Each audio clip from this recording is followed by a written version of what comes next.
Hello everyone. आज की video में हम करेंगे बच्चों एक्सरसाइज 1.2 का क्वेश्चन नंबर फर्स्ट सॉल्व। इससे पहले हमने बच्चों 1.1 एक्सरसाइज को कम्प्लीटली कवर कर लिया है। अब वो सभी सॉल्व कर लीजिएगा। आज हम शुरू करेंगे एक्सरसाइज 1.2 का सॉल्यूशन। ठीक है, तो इससे पहले आप जो इंट्रोडक्शन वाली वीडियो है ना बच्चों, पार्ट 2, उसको देख लेना। उसमें सारा का सारा इससे रिलेटेड जो कॉन्सेप्ट है विद एग्जाम्पल एक्सप्लेन किया है। ठीक है, उसकी वीडियो लिंक मैं आपको डिस्क्रिप्शन बॉक्स में दे दूंगी। तो बच्चों क्वेश्चन नंबर फर्स्ट में हमको क्या दिया है, prove that root 5 is irrational. हमको प्रूव करना है कि जो रूट 5 है वो इरेशनल है। ठीक है, ये हमको प्रूव करना है। तो इसके लिए हम कॉन्ट्रोडिक्शन मेथड का यूज करेंगे। ठीक है, सबसे पहले तो हम सपोज कर लेंगे जो रूट 5 है ये एक रैशनल नंबर है। ठीक है, सबसे पहले हम इसको सपोज कर लेते हैं। तो बच्चों हमने मान लिया है कि let us assume the contrary that root 5 is rational. तो रूट 5 हमारा रेशनल नंबर है, ये हमने अज्यूम कर लिया है। ठीक है, और जो रेशनल नंबर होते हैं ना वो क्या होते हैं बच्चों, ए बाय बी की फॉर्म में होते हैं, मतलब फ्रैक्शन की फॉर्म में होते हैं। ठीक है, तो मैं इसको इस तरीके से लिख देती हूँ। तो बच्चों हम इसको इस तरीके से लिख देंगे, root 5 is equals to a upon b. और जो हमारा ए एंड बी है ना बच्चों, ये क्या है, हमारे को प्राइम नंबर्स हैं। ठीक है, तो बच्चों हमने लिख दी ये line, a and b are coprime. ठीक है, तो ये ए एंड बी क्या है, को प्राइम है। ठीक है, अब हम इनको एडजस्ट कर लेंगे बच्चों। बी यहाँ पर मल्टीप्लाई डिवाइड में है, तो यहाँ पर जाएगा, क्या आ जाएगा, मल्टीप्लाई में जाएगा बी। और रूट 5 इज इक्वल्स टू ए।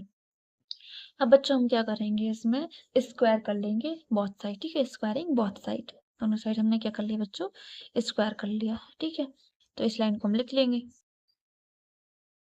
तो बच्चों यहाँ पर स्क्वायरिंग बोथ साइड हमने स्क्वायर किया, तो यहाँ पर ये लाइन लिख दी, स्क्वायरिंग बोथ साइड। ठीक है, अब हम इस स्क्वायर को सॉल्व करेंगे। जैसे कि रूट 5 पे स्क्वायर है तो ये इस रूट कैंसिल हो जाएगा। ठीक है, स्क्वायर से, तो यहाँ पर क्या जाएगा बच्चों, 5 हो जाएगा। और बी है यहाँ पर, तो b square is equals to a square. ठीक है, यहाँ से हम क्या कंक्लूजन निकाल सकते हैं बच्चों, देखो। तो बच्चों जो हमारा जो ए स्क्वायर है ना, ये डिविजिबल होगा बाय 5 से। ठीक है, क्योंकि ये क्या, यहाँ पर ये मल्टीप्लाई में है तो ये इधर पे जाएगा, डिवाइड में जाएगा 5। तो यहाँ पर हमने क्या देखा, जो ए स्क्वायर है वो डिविजिबल है बाय 5 से। ठीक है, तो हम इस लाइन को यहाँ पर लिख देंगे।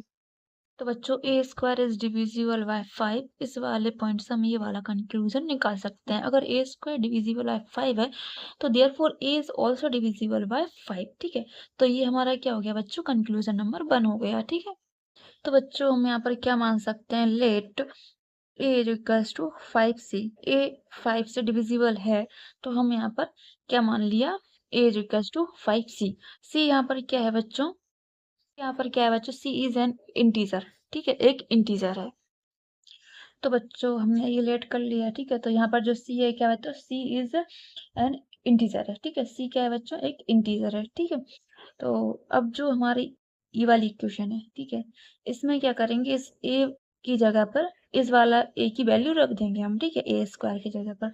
तो यहाँ पर हम एज इट इज 5b का स्क्वायर एज इट इज लिख लेंगे, इज इक्वल्स टू इस a को हमने क्या सपोज किया, 5c। ठीक है, तो 5c लिखा, किसकी जगह पर रखा, ये 5c इस वाले की जगह, इस एक स्क्वायर की जगह, तो स्क्वायरिंग में जाएगा। ठीक है, देन उसके बाद हम इसको सॉल्व करेंगे बच्चों। 5b square is equals to, square है तो 5 5 से 25 आ जाएगा। और ठीक है, और c स्क्वायर दिया जाएगा। ठीक है, तो बच्चों इसको हम सॉल्व करेंगे, 5 5 जा 25। ठीक है, तो b square is equals to क्या जाएगा बच्चों, 5c का स्क्वायर। ठीक है, ये 5 बचा और ये c स्क्वायर का बचा। ठीक है, तो हमने इसको क्या कर लिया बच्चों, सॉल्व कर लिया है। तो बच्चों इस वाले पॉइंट से हमारा क्या कंक्लूजन निकला है, जो b स्क्वायर है ना वो डिविजिबल है काय से, 5 से। ठीक है, क्योंकि मल्टीप्लाई में यहाँ पर ये 5 से डिवाइड हो जाएगा। तो यहाँ पर क्या कंक्लूजन निकल रहा है इस पॉइंट से, कि b square is divisible by 5। ठीक है, इसको हम लिख लेते हैं। तो बच्चों इसमें हमने देखा b square is divisible by 5। ठीक है, इस पॉइंट से हमने एक कंक्लूजन निकाला। देयरफॉर अगर बी स्क्वायर डिविजिबल है 5 से, तो b is also divisible by 5। ठीक है, तो ये हमने क्या निकाली बच्चों, कंक्लूजन नंबर 2 हमारा निकल गया है। ठीक है, अब बच्चों हमने शुरू में क्या किया था, हमने माना था कि ए एंड बी आर को प्राइम नंबर है, मतलब कि ये 1 के अलावा किसी भी कॉमन नंबर से डिविजिबल नहीं है। ठीक है, ये हमने एज्यूम कर लिया था।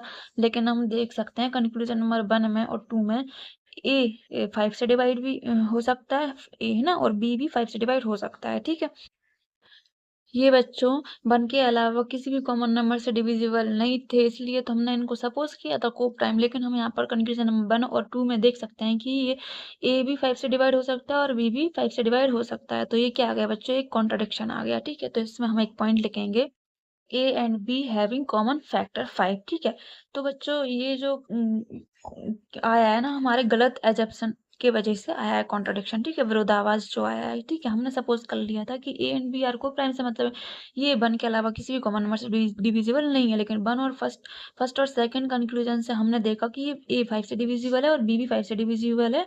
ठीक है, तो इसलिए अब ये सब क्यों हुआ है बच्चों, हमारे गलत एजप्शन की वजह से हुआ है। ठीक है, ये विरोधाभास जो भी देखने को मिला है वो हमारे गलत एजप्शन की वजह से मिला हुआ है। ठीक है बच्चों, इसके लिए भी हम एक लाइन लिख लेते हैं।